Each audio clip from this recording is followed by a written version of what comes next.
All right, guys, Brandon here with the Movement Doctor. We're going to go over 17.1. All right, we got a nice long workout to start the open. So the 10 dumbbell power snatches, alternating hands, 15 burpee box jump overs, then 20, 15, 30, 15, 40, 15, 50, and 15. Very long movement piece here. The RX weight for the dumbbells is 55 and 35. 50 and 35, and the box jump is 24 and 20. The scaled is 35 and 20, and step-ups are allowed at 20 inches for everyone. All right, CJ's going to go ahead and talk about the how to prep for this workout. All right, guys, so what we're looking at here, again, is a long piece, so we want to make sure our body and our CNS and our heart rate is where we need it to be, right? So we're going to start with just a general warm-up piece. So we're going to row, double under, walking lunge, okay? We're going to run through this for quality. It's not for time. Just kind of cruise through it, get the heart rate up, get a little bit of sweat going. And then once we get there, our goal is we want to prime these movements, okay? So we're going to lift from the ground and overhead, and we're going to jump and burpee, okay? So these movements require a lot of hip extension, so we're going to make sure that we're opening up the hip with an anterior pull of the banded distraction in a lunge position. Then we're going to go into face pulls with the bands. All right, we want to make sure those scapular muscles are firing properly. We're going to be doing a lot of pulling and pushing off the ground, right? Don't forget that those muscles do work during the burpee. Banded lat stretch, again, all the pulling and lifting off the ground or pushing off the ground. All right, these lats are going to be firing like crazy. You want to make sure they're nice and primed and loose, okay? We're going to prime these movements, continue with step-ups, and then dumbbell high pulls, okay? So these are basically the movements that we're working on. We're just going to do this for quality. You can run through this once or twice as you feel. Just make sure that you're nice and loose and you're ready for these movements, okay? Yeah, guys, so also on the prep, is thinking about how to get the heart rate ready for something like this. If you're looking at scoring well, or you're looking at trying to be one of the top competitors, you saw them move at a pretty fast pace. The heart rate is going to be kind of high, and it's going to stay there the whole time.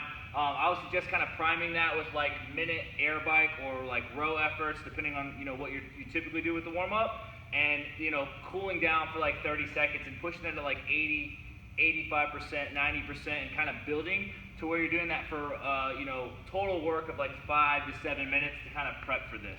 All right, strategies. What was your first take on the strategy? Well, after watching Fikowski and Velmer do it, they talked about during switching with hands in the air. I think that's going to make a big play. But the biggest thing is both bells have to hit the ground at the same time. So if you're not that efficient at switching in the air without hitting both of them at the same time, I would suggest setting on the ground and reaching twice. We want to make sure also that we come out slow. I don't want to say slow, we want to pace. Those guys came out nice and paced. Their first round wasn't much slower than their last round. They definitely could have finished that first round 20% faster, so they kept their heart rates down.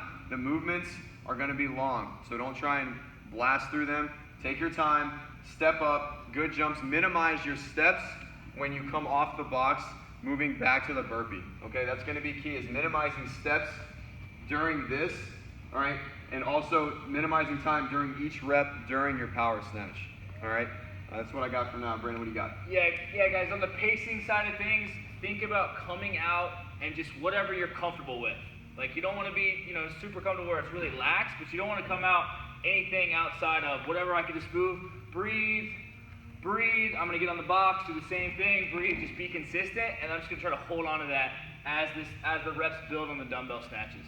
I think if you guys can do that and you come out and you feel good, then you can obviously build as you get closer to the end. But you don't want to come out and get too hot up in this area here and end up burning out. On the same thing, like CJ was saying, is getting close to the box. Use your arms as you jump. Okay, a lot of people just stand there and then they start jumping. Remember, this is going to propel you forward, and just try to stay as relaxed as possible. Right? Yeah. And then another standard that was a little interesting this year is there's a line under the box. So you want to make sure that that line is splitting you in two halves, okay? So you have to make sure both feet, both arms and chest are on each side of this line. So make sure whenever you set up your box, that's how you set it up. And you're turning all the way and you're facing perpendicular to the box. So you're facing directly at it, okay? So the box will be going this way and you're this way. And yeah, just make sure that when you're going through your snatches that both bells hit the ground. I think I saw a lot of no reps for that. Lead with 2 feet, land with 2 feet, the standard stuff. If you're used to just cruising over the box in a low bent knee position, bouncing over, continue with what you're used to. they both had different styles of it. Fikowski was very tall, Belmer stayed low to the box the whole time. So either way, I believe, is definitely a good approach. Yeah, guys, so that's all we got for right now. As things come out and develop over the next couple of days, we'll be sure to post things out. If you guys have any questions, let us know. Don't forget to have fun. Week 1, That's right. Here it is. That's right. Let's do it.